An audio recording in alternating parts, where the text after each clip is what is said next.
검수완박인데요. 검수완박 대 검수원복 파워게임이라는 주제입니다. 더불어민주당 주도로 지난 5월 국회를 통과한 검수완박법이 지난 10일부터 적용이 됐는데요. 검수완박법이라고 불리는 개정 검찰청법과 형사소송법은 검찰의 수사 대상을 대폭 축소를 했죠. 그런데 그 이후에 법무부가 최근 시행령 개정을 또 통해서 일부 좀 복구를 해놓은 상태이기 때문에 사실 이게 검수완박과 검수원복이 막 이렇게 뒤섞이게 되면서 사실상 많은 분들이 좀 혼란스러워하고 계신 것 같아요.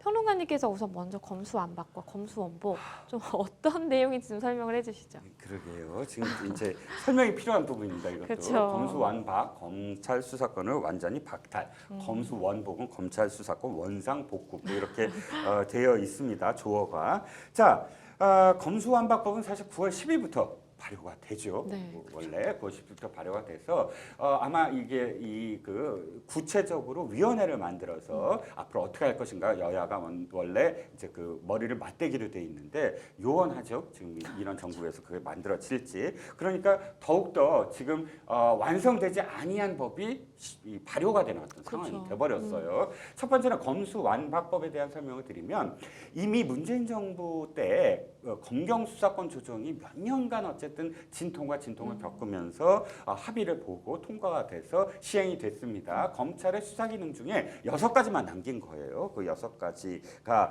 아시다시피 뭐 있습니다. 공직자 선거 방위 사업, 대형 참사, 부패, 경제 뭐 그래서 6대 범죄가 있습니다. 그런데 여기서 지금 민주당이 2가지만 남겨놓고 4가지를 또 제외시켜 버린 거예요. 2가지는 부패와 경제만 뭐 하는 것으로 이제 나눴습니다. 이게 9월 10일부터 이제 검찰이 수사할 수 있는 건 딱 2가지밖에 없는 것이 원래 검수완박법의 그렇죠. 저 표현입니다. 그런데 지금 문제는 뭐냐면 그때 통과된 법의 문구가 문제예요.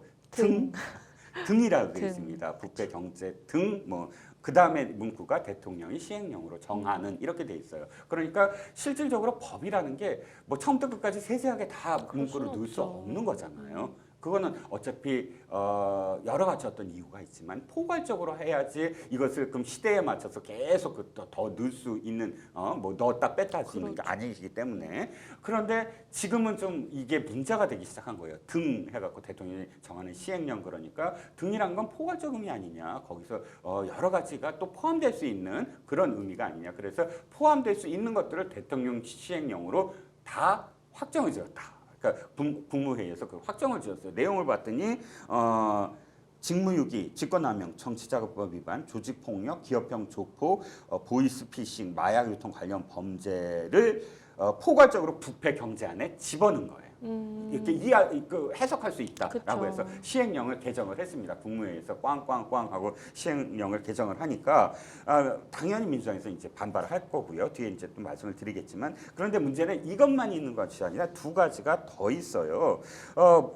그 범위만이 아니라 할 수 없는 것, 검찰이 할 수 없는 것이 있어요. 뭐냐면 이의제기입니다. 그러니까 경찰이 이제 불송치를 합니다. 그건 죄가 없어요. 하고 검찰이 아예 넘겨버리지도 않는 어떤 상황이 딱 됐을 때 이거 정말 억울해요. 좀 다시 해주세요라고 얘기할 당사자가 고발인만 할 수 있다는 거예요. 즉 당사자인 고소인은 할 수 없고 제3자인 고발인은 할 수 있다. 그런데 여기서 불가능할 수 있는 사람들이 있거든요. 당사자 중에 아동일 경우나 그렇죠. 또는 성범죄일 경우 그런 경우에는 사실상 당사자가 또 장애인인 경우 의사표현이 제대로 될 수 없다거나 2차 가해가 걱정된다거나 아동은 스스로 자신의 어떤 결정권을 행사할 수 없다거나 그렇죠. 이런 경우에서 고소인이 실질적으로 나서지 않으면 제3자가 나설 수 없는 사건들은 그건 어떻게 할 거냐. 그렇죠. 이 문제가 하나 있고요. 또 한 가지는 이제 뭐 직접 수사 개시 범위 나중에 또 설명을 드리겠습니다만 수사 검사와 그다음에 기소 검사를 분리하는 그런 문제 이런 3가지 문제가 첨예하게 지금 문제가 이제 발생이 됐습니다. 네, 언급을 해주셨지만 검사 같은 경우에 자신이 수사 개시한 범죄에 대해서 공소를 제기할 수 없다라고 규정한 이 검수안박법에 대해서도 좀 문제가 있다라는 이야기가 나와요. 네, 검사들이 하시는 말씀은 이거더라고요. 이제 열심히 이제 수사를 했어요. 그래갖고 뭐 공소 아까 유지를 위해서 어쨌든 수사도 하고 조사도 하고 해갖고 기소를 넘깁니다. 그러면 기소를 하는 검사는 이 당해 그 혐의자에 대해서 재판정에서 볼 수 있는 첫 번째 만남이 이루어진다라는 거죠. 그러니까 실제로 이 피의자를 수사도 하고 하면서 전체적으로 공소를 유지할 수 있는 그런 여러 가지 어떤 정황에 대해서 사실상 수사를 한 사람이 알 수 있잖아요. 그렇죠. 그래서 법정에서 다툼도 뭐 예를 들어서 변호사가 이의를 제기하게 한다거나 판사가 질문을 했을 때 수사 과정에서 생긴 것들을 기억해내면서 조각해내서 법정에서 공소를 유지할 수 있는 것도 충분히 있는데 이걸 분리하다 보면 기소검사는 그 당시 상황을 제대로 알 수 없는 문구 아까 그 왜 글귀로서만 그렇죠. 이걸 접하니까 제대로 대응을 못해서 이게 무죄 혐의로 선고받는 이 비율이 높아지지 않겠느냐 이게 지금 검사들의 검찰청에서 걱정하는 어떤 문제입니다.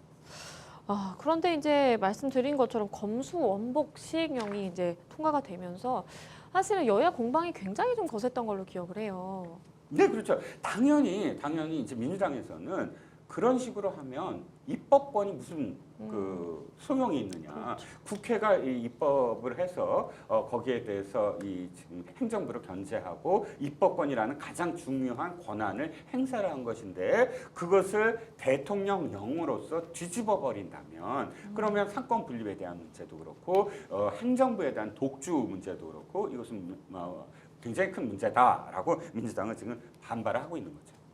그런데 이게 현장에서 정말 얼마나 지금 혼란스러운 상황일까라는 좀 생각이 드는데요. 네네. 이런 혼선을 조금이라도 좀 줄이기 위해서 우리가 좀 어떻게 해봐야 될까요? 일단 저는 이제 이 정쟁을 멈춰야 된다.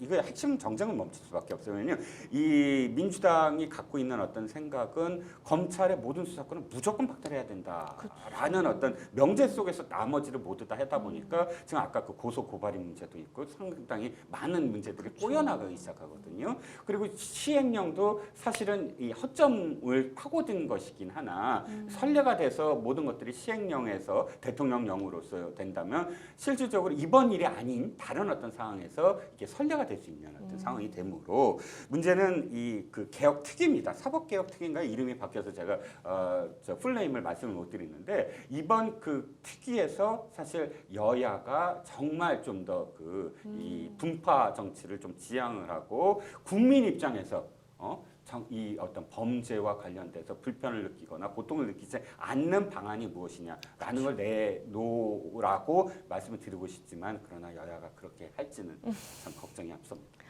네, 사실 검수완박 자체로도 굉장히 많은 정쟁들이 오갔던 걸로 기억을 하는데 검수원복이 딱 등장을 하면서 이거는 정말 완전히 혼란 속으로 들어가게 된 그런 모양새로 좀 느껴집니다.